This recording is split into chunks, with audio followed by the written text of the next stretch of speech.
they can be in the Final Four now. They can be in the Eastern Conference Finals. And they can, by the way, put a scare into Cleveland. I would argue Cleveland is looking at Philly with more trepidation, more concern than they have any Eastern Conference team since LeBron got back there. I know the Hawks won 60 games. The first year LeBron was back, they swept them. I know the Raptors have thought they were close. The Raptors one time took them to 6 games, but that series was really never that close.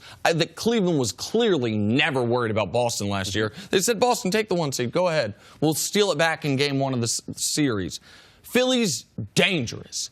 And if we're talking about Philly and Cleveland, the one other thing that Philly, if that matchup happens, that plays in their favor, CC, is by the time the Eastern Conference Finals come around, Philly's no longer a team without playoff experience.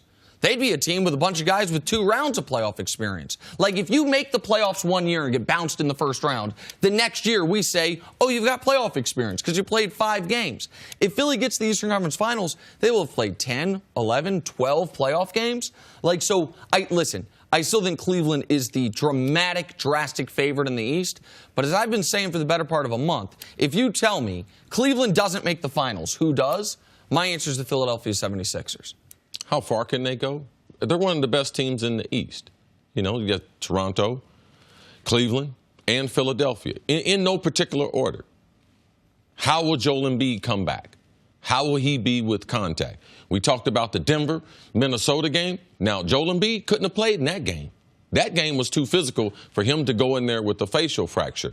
The one thing that I'm concerned about, I don't agree with Nick that if you do win 2 playoff series with this young team, that now all of a sudden you do have playoff experience. No, because you've never faced a superstar. Like, if you go through 2 rounds, you ain't faced no one. So, yeah, you do have some experience, but to say that it's removed, that, oh, now you have experience, no, I don't go there. Had they ever been pushed, where they were down in a series, where they lost at home. Right. There's a number of other factors that really give you playoff experience, and you don't know what you don't know. And I just believe having a young team, they're going to be listening to us, listening to other people talk about the playoffs. It's hard to stay in this moment and concentrate game to game when you've never been able to do it. So I'm concerned that all the praise that people are giving Philadelphia, that as a young team, I don't know how you don't block that out. Well, and I'm going to add one other thing about their first-round matchup. I got a text from an NBA guy that I have a ton of respect for in the middle of the night, basically once these matchups came out, and it said, I got Miami over Philly in the first round. And I thought about that. And here is the thing. We know Embiid's not playing game 1. We also know Embiid and Whiteside have a bit of a rivalry, and Coach Eric Spoelstra has seen how teams would guard LeBron when they didn't think LeBron's jump shot was working. Ben Simmons' jump shot will never be working. Right. Will he try to use some of the way the Spurs guarded LeBron in the 2013 NBA Finals on Ben Simmons? I don't think Miami... How'd that work out for the Spurs? Well, for the first 5 games, it worked well. Then LeBron's jump shot came around. Yeah. But the thing is, with Simmons, you don't have to worry about the jump shot. Yeah, I just wanted people to know. Right, of course. It ended up not being successful for them. Quickly, and then we're going to move on. You said that the Cavs are drastic favorites over anyone else. You don't think the Sixers are right up there? You think it's that big of a discrepancy, CC? I just believe it's a play on words. I don't have a word that they're all bunched up. He doesn't think they're drastic favorites, to answer your question. You don't think, you think Toronto... I just much rather not say that because the teams are very, very close, and we've never seen Philly in the playoffs. So, who knows? What do we know? I'd like to congratulate the Golden State Warriors on advancing to round 2 of these NBA playoffs.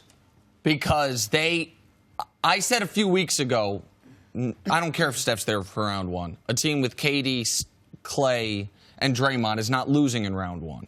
And then we saw this team look shaky for a couple weeks. And I start looking at the bracket. I'm like, oh, man, if they get Minnesota with Jimmy Butler coming back, Karl Anthony Towns is a tough enough matchup to where the Warriors can't necessarily play that small ball they like to do. Minnesota could give them trouble. How about Utah? One of the 4 hottest teams in basketball the last 35 games, with probably Defensive Player of the Year Rudy Gobert, with Donovan Mitchell as a wing. They could maybe push them a little bit. OKC, when you don't have Steph out there and just Russ running on hatred and energy, could they present them some trouble? Maybe. The one team that I was most confident the Warriors wanted to get is the team they got, San Antonio. Like, the only matchup edge the Spurs have is the coaching edge, if you ask me. Like, that's the only one. I would say another struggle is going to be inside. They're going to have to deal with the height. Gasol, like LaMarcus Aldridge, they're going to have to deal. Can San Antonio dominate the boards? Because if they're able to dominate the boards, they're able to slow them down from getting out into transition, which that's what Golden State wants to do.